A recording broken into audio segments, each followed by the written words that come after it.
Alright, so I got a request to hear how I'm using the Mood Mark II just kind of solo. So let's see here, what did I do for settings? So on the back, the only switch, actually let me double check and make sure it's all I got switched. No, I have two switches. So let me open this up so I remember what the heck I'm doing here. Alright, I've got spread engaged now as well as latching, which makes it so if I hold this down, in fact let's turn that off, it'll constantly overdub new loops. And I also have one of the hidden settings to fade out the micro loop as well. On the left side on the hidden settings I have spread engaged, but on the right side I do not, because I do not like the slow panning of spread mode on the right side. But I do like the way the reflections scatter in spread mode on that. Left side I'm on reverb, right side I'm on stretch. Settings are as you see them. Clock I mess with sometimes, obviously mix I mess with sometimes, but right now what I end up with is kind of a reverse effect. I don't know what to call it, just some sort of weird mood delay thing. It's something that it's easy to do in the mood, not easy to do in everything else. So this is, let's just go G major.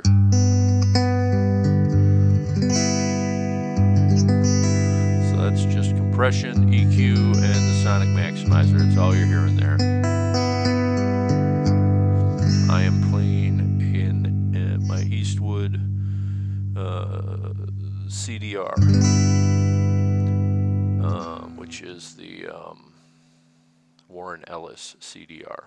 So it's a Cootercaster style thing, but it's kind of shaped like a Mustang with a normal scale length.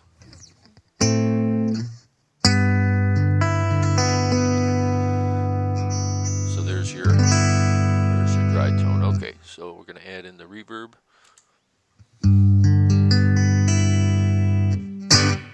That's all I'm using it for. I got enough delays and other crazy things going on. I don't need a lot out of it, but it has a nice. Oh, and I should also note I'm on the IR200. This is a direct recording with a little tiny bit of room in there. Let me see if you can hear it without that on. Yeah, you can hear just a tiny bit of it. That's all I've got with the ambience of the IR200. It's a twin combo model with a 410 tweed cabinet with a ribbon. I'm assuming it's a, what is that, a Royer 121. The left side is the short mic position. The right side is the long miking position, just to give it some depth on each side, which does make a difference with the Joshua when I turn it on, because the delays are panned. I messed between the delays and the left and right microphones, so they complemented those delays when they ping pong around. Here, I'll turn it on for 1 second. I maybe have a little too much of the, what do they call it? Too much of the voice in there a little bit, but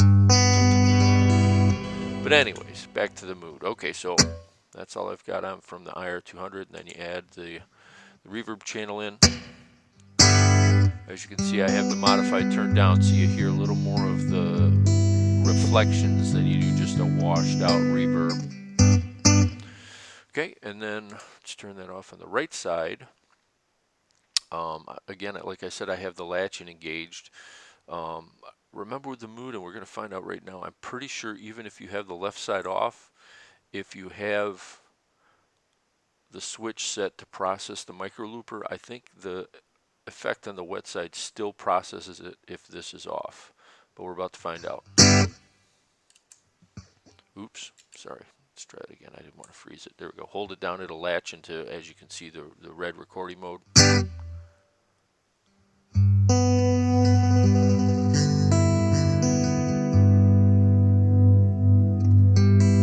No, maybe it doesn't.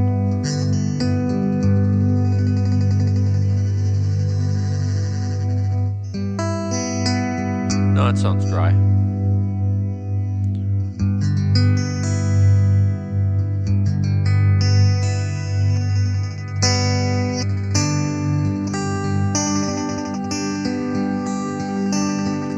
Kind of a stuttery, almost reversey following effect.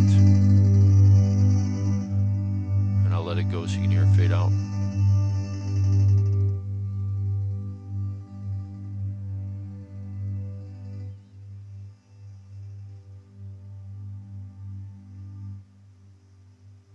So it sits there for a little bit.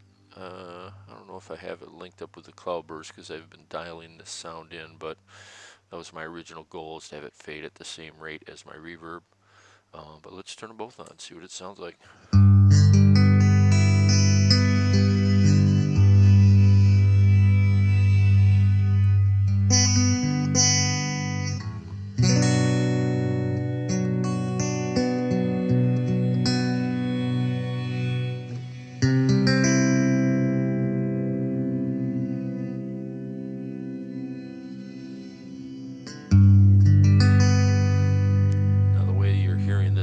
Out of context because I have it set to mix in with all the pedals in line, not just to dominate the whole thing. That's why I don't like doing the demos out of context, because it's really never the way you're going to use it. You're always going to use it in context of your own board. My board probably isn't that much different than yours if you're into the spacey ambient stuff.